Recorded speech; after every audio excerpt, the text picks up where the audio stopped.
का सियासी संकट दिन पर दिन गहराता ही जा रहा है, जहां एक तरफ महाराष्ट्र के मुख्यमंत्री शिवसेना के प्रमुख उद्धव ठाकरे बीते कई महीनों से कई बड़े विवादों का, कई बड़ी मुश्किलों का सामना करते हुए नजर आ रहे थे, वहीं उद्धव ठाकरे की ये मुश्किलें कम होने का नाम नहीं ले रही हैं। विपक्ष पार्टियां शिवसेना के खिलाफ कई बड़ी बातें कहती हुई नजर आ रही थी, लेकिन अब शिवसेना दो हिस्सों में बढ़ती हुई नजर आ रही है। जी हाँ, महाराष्ट्र में राजनीतिक उलटफेर का आज छठवां दिन है। एकनाथ शिंदे ग्रुप के बागी विधायक गुवाहाटी के रेडिसन ब्लू होटल में जमे हुए हैं। उन्होंने होटल की बुकिंग 30 जून तक करवा रखी है। बागी विधायकों का गुट फिलहाल मैदान से पीछे हटने वाला नहीं है।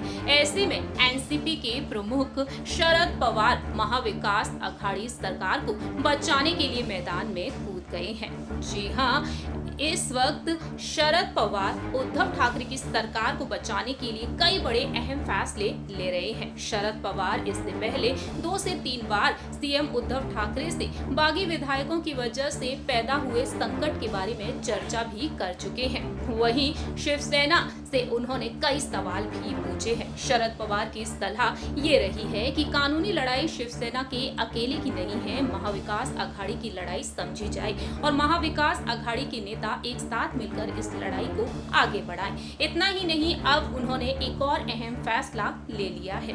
रिपोर्ट्स की माने अब सामने आया है कि अब शरद पवार जो शिवसेना के साथ मीटिंग कर चुके हैं, बैठक कर चुके हैं, तो वहीं अब विपक्ष की तरफ से राष्ट्रपति पद के उम्मीदवार यशवंत सिन्हा के नॉमिनेशन में शामिल होने के लिए वह दिल्ली पहुंचेंगे। जी हाँ, दोपहर 2:40 पर उनकी फ्लाइट है और ऐसे में अब सवाल उठ रहा है कि आखिरकार वह दिल्ली जाकर क्या करने वाले हैं। दरअसल कयास लगाए जा रहे हैं कि वह दिल्ली तो जा रहे हैं, वहां पर कुछ लोगों से मुलाकात करेंगे और महाराष्ट्र में जो संकट गहरा रहा है, इस संकट से निपटने के लिए, इस संकट का अंत करने के लिए वह कोई कार्यक्रम की तैयारी भी कर सकते हैं। इस पर सभी की नजरें बनी हुई हैं। दूसरी ही तरफ प्रोटेम स्पीकर की नियुक्ति पर उन्होंने बैठक में चर्चा की। बताया जा रहा है कानूनी लड़ाई लड़ने की जिम्मेदारी निभाने के लिए अनिल देसाई और अनिल पर्व को कहा गया है और सारे अपडेट्स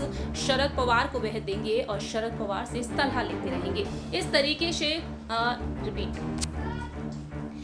तरीके से शरद पवार लगातार कई बड़े और अहम फैसले लेते हुए दिखाई दे रहे हैं।